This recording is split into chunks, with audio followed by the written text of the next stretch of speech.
I'm tired and I'm angry. And as much as I want to just present the facts to you, because I did make it into the courtroom again today, it's going to include some emotion here because I've just got too much emotion going on. First thing I want to say is, sitting in the courtroom all day today, for the first time I really wavered on believing that he was still alive, because it was professional after professional taking an oath and delivering their recount of what happened. It's just really difficult to listen to and find yourself not getting caught up in that this could be the truth. Besides the emotional effect that took on me, there's a lot of drama that goes on outside of the courtroom as far as fans not liking one another, and I try to remember my happy thoughts, but it was really difficult today. Anyhow, so I didn't finish typing up all my notes because when I get home after being in at the courthouse, you know, I'm still a mom and I'm still a wife and I'm still unemployed and I have to look for work. And then I took the time to start typing up the notes. But so the first firefighter paramedic that was on, I didn't get his name because he was actually sworn in yesterday afternoon. But I believe I heard it said that his name was Richard Senna. And a lot of this is going to be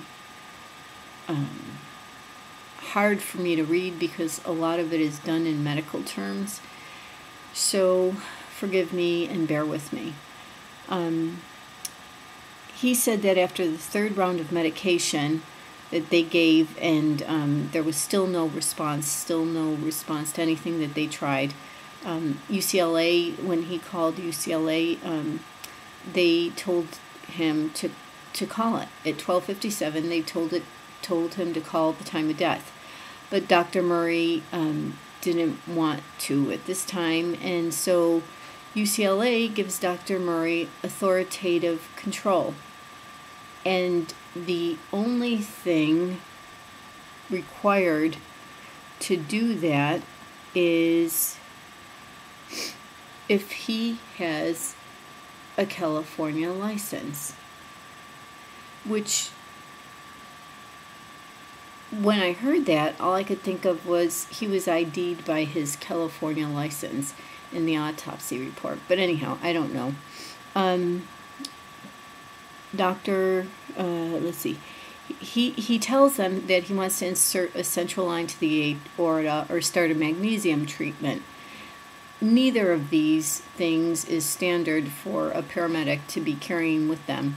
And Dr. Murray didn't have these things either. So why he would even say that's something he wanted to try, nobody had one. Or the other. Didn't see any indication of a pulse at all. Okay. So Murray, after they're working on him, Dr. Murray claims that, and that's another thing, I'm sorry,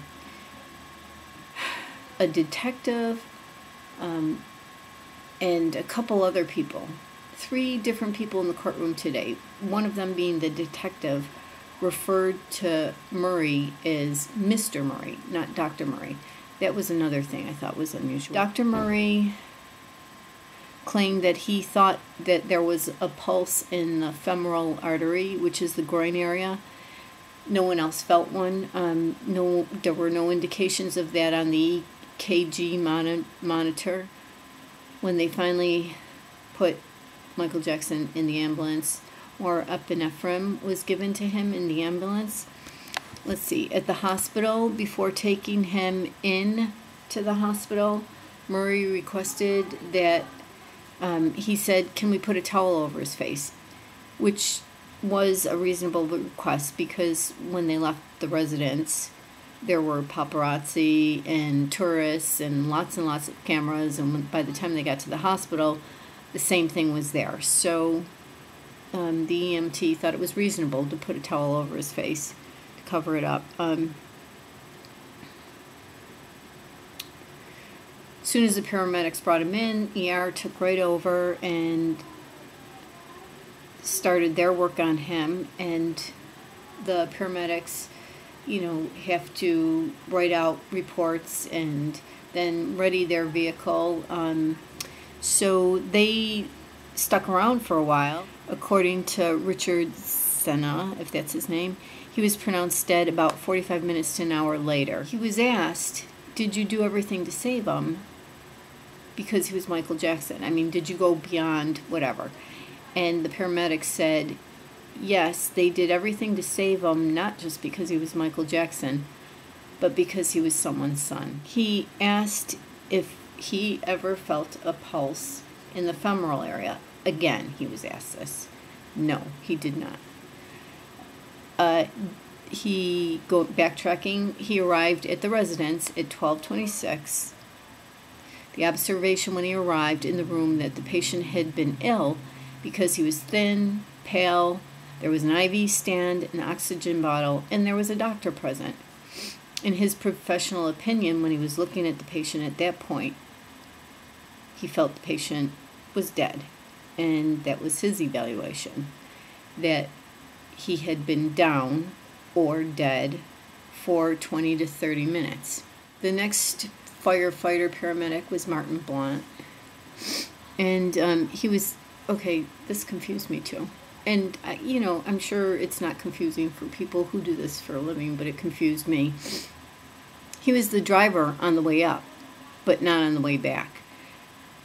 And the reason why I say that is he said he was the driver on the way up, which made him the patient person. 5 paramedics went up the stairs. He was towards the back because he had to get all his stuff, his box, the gurney, his defib monitor, a light pack 12. So he's in the back and he can see into the bedroom, and the patient was on the bed. Now, by the time he got into the bedroom, Dr. Murray and firefighter Herring were putting him on the floor. He said Dr. Murray was sweating profusely, and the patient was moved to the foot of the bed on the floor. They asked Dr. Murray if the patient took any drugs. No was the answer. Told that the patient had been at a rehearsal and was dehydrated. Now, then there was some mention of the patient going to the doctor the week before, but I didn't get what that was all about. Was told that the patient was down for about a minute prior to the 911 call.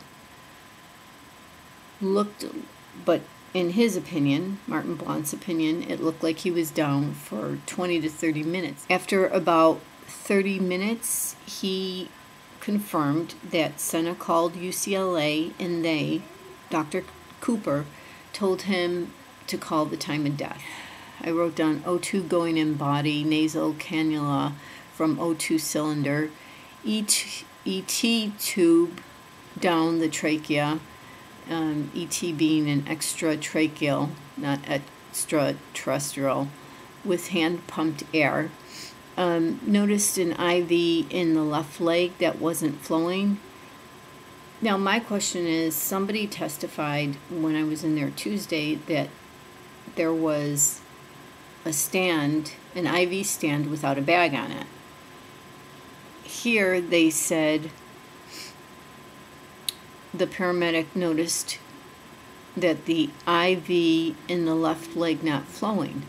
But what was it connected to if the bag wasn't there? Anyhow, paramedic Goodwin then tried to find a receptive vein, and he checked both arms. And finally, in the jugular, he was able to, make one stay.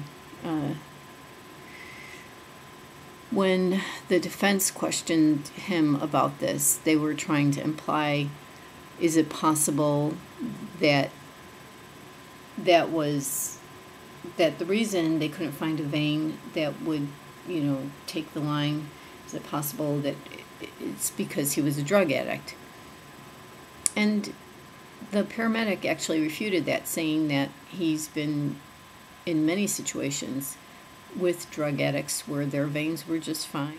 And the guy just kept persisting. But is it possible? And he said, yes, it's possible. The heart monitor was a systolate. I like that word, which means flatline. So yeah, the jugular worked. It was a good stay. I guess that's the phrase. And at that point, they were able to give him atropine and epinephrine. Dr. Murray pulls out a hypodermic at one point and says, we should be able to use this. The hypodermic is called a blue, referring to the size. The paramedic thought this was odd because he said there was no prior drug use. And while he was working on him, he was the one that was pumping the air, manually pumping the air into him.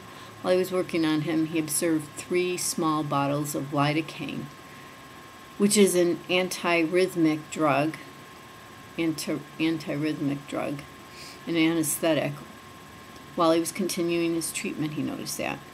He never felt a pulse, no viable heart rhythm was on the screen, but he did notice a condom catheter that would normally be used in surgical procedures, and he thought that was strange. He noticed Dr. Murray scoop up the 3 bottles, put them in a black bag, and on the way to the hospital, he's in the back. He's in the back with the patient, he's bagging him, and Dr. Murray and 3 other paramedics were back there with him.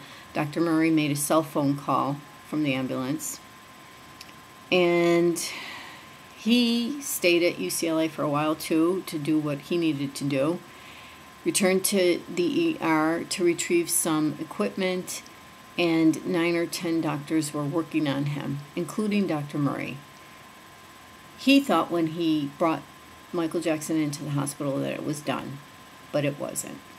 Then we had 2 phone reps. One, Harry Dollywall from AT&T, who witnessed the authenticity of phone records, the times of text messages that day, and the times of cell phone calls. This was from his iPhone. And then a Jeff Strom confirmed the authenticity of his Sprint Next telephone. Dr. Rochelle Cooper, emergency medicine physician. The bottom line was they worked on him even though, you know, for all intents and purposes, he was dead. And she never noticed any kind of femoral pulse. She brought up the condom catheter, and in men sometimes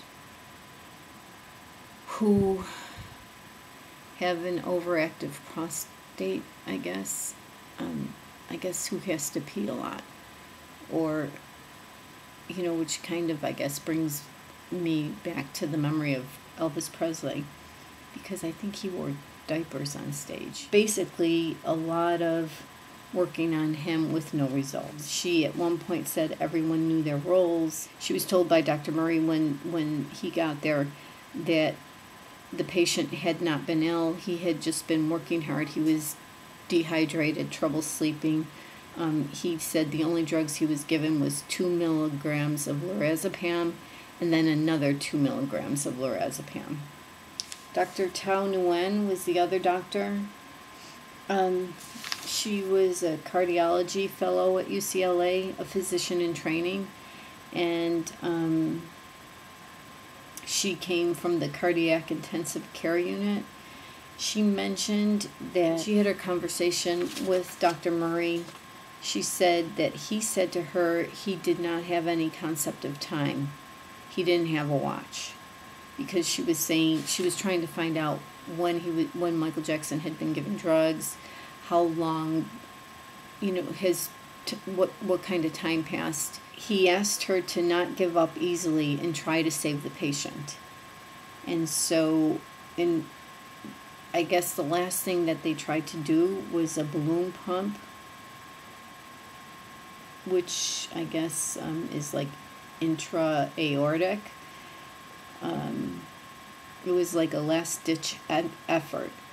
It was inserted successfully, but it didn't work. When asked about how Dr. Murray appeared to her, she said he appeared devastated. And at one point, the defense attorney asked her, basically saying it must have been chaotic there. And she said, no, it was orderly, organized activity going on with about 5 or 6 people present. There was more. I'm just too tired to talk about it. One more thing Dr. Nguyen said, referring to Dr. Murray, he did not want to give up on Michael Jackson.